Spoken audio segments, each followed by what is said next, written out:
Hi guys. आज हम पढ़ेंगे nuclear magnetic resonance NMR spectroscopy. Nuclear magnetic resonance is a spectroscopic method that is even more important to the organic chemist than infrared spectroscopy।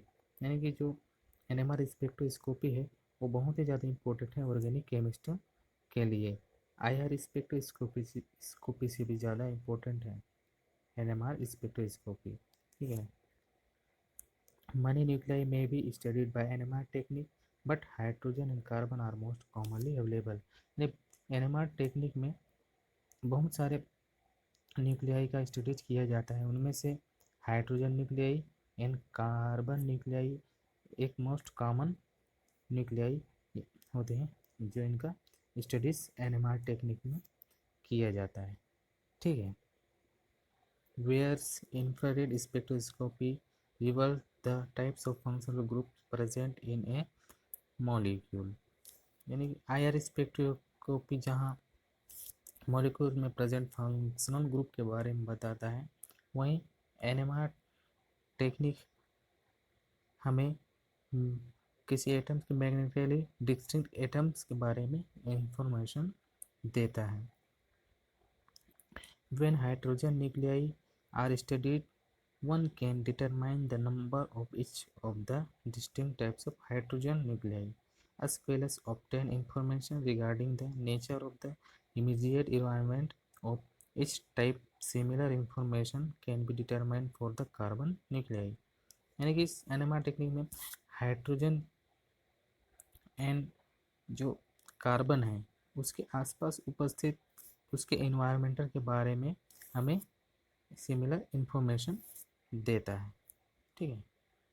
The combination of IR and NMR data is determine completely the structure of an unknown molecule.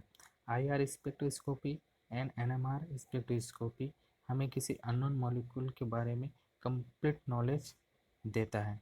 ठीक है। इसके structure के बारे में हमें complete information provide कराता है। The method of NMR was first developed by E.M. Purcell and Felix Bloch in 1946। जो NMR टेक्निक है उसे सर्वप्रथम E.M. प्योरसेल एंड फेलिक्स ब्लोच ने 1946 में डेवलप्ड किया था। ठीक है। इसके बाद हम लोग देखते हैं principle of NMR spectroscopy. A spinning nuclei. The proton present in the nuclei is spinning and act as magnetic bar। यानी कि प्रोटॉन जब स्पिन करता है तो मैग्नेटिक बार की तरह एक्ट करता है। इसमें भी मैग्नेट की तरह north pole and south pole आ जाते हैं।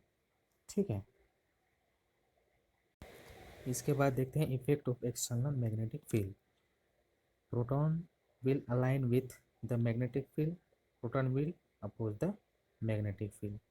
यानी कि स्पिन करते हुए जो प्रोटॉन है उसको अप्लाइड मैग्नेटिक फील्ड में रखने पर वो अप्लाइड मैग्नेटिक फील्ड के अलाइन हो जाते हैं। कुछ प्रोटॉन अप्लाइड मैग्नेटिक फील्ड के अलाइन हो जाते हैं तथा कुछ प्रोटॉन एनर्जी एब्जॉर्ब करके अप्लाइड मैग्नेटिक फील्ड के अपोजिट डायरेक्शन में चले जाते हैं।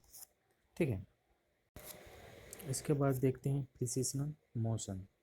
प्रिसिशनल मोशन में एग्जाम्पल के रूप में आप सभी जानते होंगे, जैसे कि लट्टू है, वो जब घूमता है तो घूमते घूमते धीरे धीरे बाद में वो ग्रेविटेशनल फोर्स की वजह से मोशन करते हुए धीरे धीरे रुक जाता है, लड़खड़ाते हुए रुक जाता है। उसी तरह प्रोटॉन भी जब स्पिन करता है तो उसमें भी ग्रेविटेशनल फोर्स की वजह से वो भी उसी तरह मोशन करने लगता है, जिसे प्रिसिशनल मोशन कहते हैं। जो प्रिसिशनल मोशन कहते हैं, प्रिसिशनल मोशन को गायरोस्कोपिक मोशन भी बोलते हैं। Proton will be showing precessional motion due to interaction of spin and gravitational force of earth. पृथ्वी के ग्रेविटेशनल फोर्स की वजह से वो इस तरह का मोशन करता है, जिसे गायरोस्कोपिक मोशन भी कहते हैं।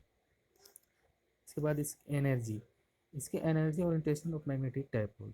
इसके एनर्जी को delta equal to H mu की से लिखा जाता है, जहाँ पर एच क्या है प्लांक कांस्टेंट एंड म्यू क्या है फ्रीक्वेंसी। ठीक है, precessional frequency, spinning frequency of proton will be same and precessional frequency directly proportional to external magnetic field। जहाँ पर प्रिसिजनल फ्रीक्वेंसी को म्यू से डिनोट किया जाता है, वहीं एक्सटर्नल मैग्नेटिक फील्ड को बी जीरो से। ठीक है, इसके बाद है energy transition. If protons precessional frequency will be same then only it will be absorb radiation. यानी कि जो प्रोटॉन का जो प्रोसेशनल फ्रीक्वेंसी है वो एब्जॉर्ब रेडिएशन पर निर्भर करता है।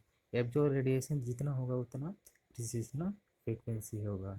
उसके बाद आता है resonance take place which is known as NMR। Proton goes to low energy level to high energy level. यानी कि NMR में जब प्रोटॉन का एनर्जी लो एनर्जी लेवल से हाई एनर्जी लेवल में जाता है तो उससे क्या होता है रेजोनेंस होता है। ठीक है, इसके बाद हम देखते हैं इसके मैथमेटिकल कॉन्सेप्ट। पहला है एंगुलर प्रिसिजनल वेलोसिटी, जिसे ओमेगा से दर्शाते हैं। ठीक है, omega is equal to lambda b zero, जहाँ lambda is equal to gyro magnetic ratio and b zero is equal to क्या है एक्सटर्नल मैग्नेटिक फील्ड। उसके बाद है लार्मर इक्वेशन फॉर NMR, जो जिसे म्यू से डिनोट किया जाता है। ठीक है, mu is equal to lambda b zero upon 2 pi. Lambda b zero is equal to 2 pi mu, जहाँ omega is equal to 2 pi mu होता है। ठीक है, म्यू इज इक्वल टू क्या है precessional frequency. Gamma is equal to 2 pi mu upon HI। ठीक है, जहाँ mu is equal to magnetic moment of proton and H is equal to क्या है Planck constant and I is equal to spin quantum number. ठीक है, ये तो हो गया NMR स्पेक्ट्रोस्कोपी का इंट्रोडक्शन एंड प्रिंसिपल। इसके बाद हम आगे के जो टॉपिक्स हैं उसको पार्ट 2 में देखेंगे। ठीक है, तो please subscribe my channel and like share and press the bell icon. Thank you.